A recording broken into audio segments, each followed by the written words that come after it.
അസ്സലാമലൈക്കും. ഇന്നത്തെ വീഡിയോ എന്ന് പറയുന്നത് ഒരു ചെറിയ വീഡിയോ ആണ് കേട്ടോ. ചെറിയ വീഡിയോ ആയാലും നമ്മളെ കുട്ടികൾക്കും നമ്മൾക്കൊക്കെ ഇഷ്ടപ്പെടുന്ന ഒരു പായസം കൊണ്ടാണ് ഞാൻ വന്നിരിക്കുന്നത്. ഇത് ഞാൻ വൺപയർ കൊണ്ടാണ് ഞാൻ പായസം ഉണ്ടാക്കിയത്. അത് എങ്ങനെയാണ് ഉണ്ടാക്കുന്നത് നമുക്ക് നോക്കാം. വീഡിയോയിലേക്ക് പോകുന്നതിന് മുമ്പ് പ്ലീസ് നിങ്ങൾക്ക് എൻ്റെ ഈ വീഡിയോ ഇഷ്ടപ്പെട്ടാൽ നിങ്ങളെനിക്ക് ലൈക്കും സപ്പോർട്ടൊക്കെ തരണം കേട്ടോ. അതേപോലെ സബ്സ്ക്രൈബ് ചെയ്തിട്ട് വീഡിയോ കാണാൻ വേണ്ടിയൊക്കെ നോക്കാം. ഫുള്ളായിട്ട് കണ്ടിട്ട് അഭിപ്രായം നിങ്ങളൊന്ന് പറയാം. എന്നാൽ ശരി, നമുക്ക് അടുക്കളയിലേക്കൊന്ന് പോയാലോ.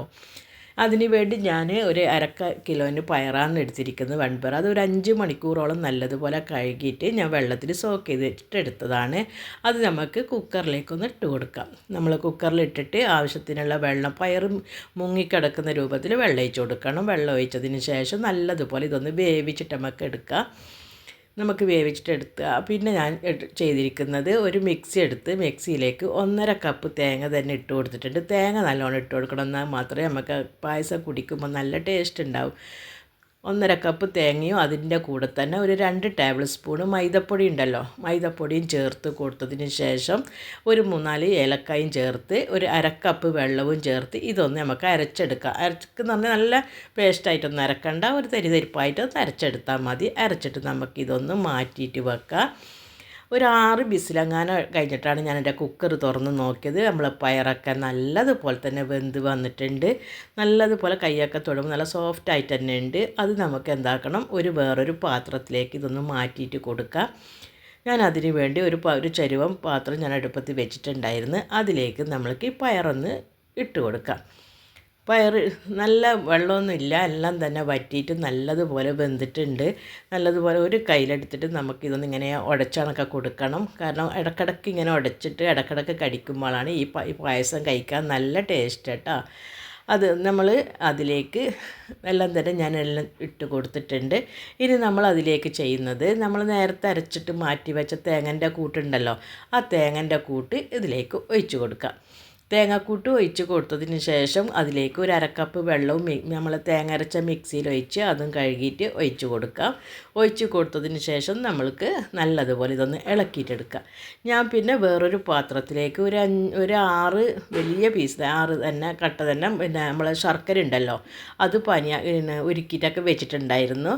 ശർക്കര പനിയാക്കിയിട്ട് ഞാൻ വെച്ച് അരിച്ചിട്ടൊക്കെ വേറൊരു കപ്പിൽ ഞാൻ ഒഴിച്ച് വെച്ചിട്ടുണ്ട്. അതും കൂടി ഇതിലേക്ക് ഒഴിച്ച് കൊടുക്കാം. ശർക്കര പാനി ഒന്നിച്ചൊഴിച്ച് കൊടുക്കാതെ നമ്മൾ കുറേശ്ശെ ഒഴിച്ചിട്ട് ഇളക്കി കൊടുക്കണം. കാരണം മധുരം നോക്കണം, കാരണം പെട്ടെന്ന് ഒഴിച്ച് കൊടുത്താൽ മധുരം കൂടിപ്പോയാലോ കഴിക്കാൻ കഴിയില്ലല്ലോ. അപ്പോൾ കുറച്ചായിട്ട് ഒഴിച്ച് കൊടുക്കുക. ഈ പായസത്തിന് ഈ ശർക്കര കണക്ക് തന്നെയാണ്. മധുരം ഇല്ലെങ്കിൽ കഴിക്കാനും പറ്റില്ല, കൂടിയാലും കുറഞ്ഞാലും നമുക്ക് ബുദ്ധിമുട്ട് തന്നെയല്ല. ഞാൻ എല്ലാം തന്നെ ഇളക്കി കൊടുത്തിട്ടുണ്ട്. അതിലേക്ക് നമ്മൾക്ക് ഒരു തരി ഉപ്പ് ഞാൻ ഇട്ട് കൊടുക്കുന്നുണ്ട്. അത് നമ്മളെ മധുരം ബാലൻസ് ചെയ്യാൻ വേണ്ടിയാണ്. നമ്മൾ ശർക്കര കംപ്ലീറ്റ് ഞാനിപ്പോൾ അതിലേക്ക് ഒഴിച്ച് കൊടുത്തിട്ടുണ്ട്. കണക്കായിട്ട് തന്നെയാണ് ഈ 1/2 കിലോ പയറിന് നമ്മളെ ഈ 6 വലിയ കട്ടയിടല എന്താണ് ഞങ്ങളെന്താ പറയുക, അത് കണക്ക് തന്നെയാണ് കേട്ടോ. ഒന്ന് ഉരുക്കിയിട്ടെടുത്താൽ അതിൽ ഞാൻ 1/4 കപ്പ് വെള്ളം ഒഴിച്ചിട്ടാണ് ഞാനത് ഉരുക്കിയെടുത്തത്. നമ്മൾ അതിലേക്ക് പായസത്തിലേക്ക് ഒരു 1/2 ടീസ്പൂണോളം നല്ല ജീരകം പൊടിയല്ല, നല്ല ജീരകം തന്നെ ഫുള്ളായിട്ടുള്ളത് ഞാൻ ഇട്ട് കൊടുത്തിട്ടുണ്ട്. എല്ലാം കൂടി ഇളക്കി നമ്മൾ പായസമൊക്കെ നല്ലതുപോലെ കുറുകി വന്നിട്ടുണ്ട്. ഇനി നമ്മൾക്ക് അതിലേക്ക് ചെയ്യുന്നത് 1 ടീസ്പൂണ് നമ്മൾ പശു നെയ്യാണ് ഇട്ട് കൊടുക്കുന്നത്. ഓപ്ഷനാണ്, നിങ്ങൾക്ക് വേണമെങ്കിൽ ഇട്ട് കൊടുക്കാം, വേണ്ടെങ്കിൽ ഒഴിവാക്കാം. ഇട്ട് കൊടുത്തു കഴിഞ്ഞാൽ നല്ലൊരു ടേസ്റ്റ് ഉണ്ട്. വേറെ ഒന്നും നമ്മളിതിൽ കിസ്മിസോ മറ്റേ മുന്തിരി അങ്ങനെ അണ്ടിപ്പരിപ്പ് അങ്ങനത്തെ ഒന്നും നമ്മൾ ചെയ്യുന്നില്ല, വറുത്തിടുന്നൊന്നുമില്ല.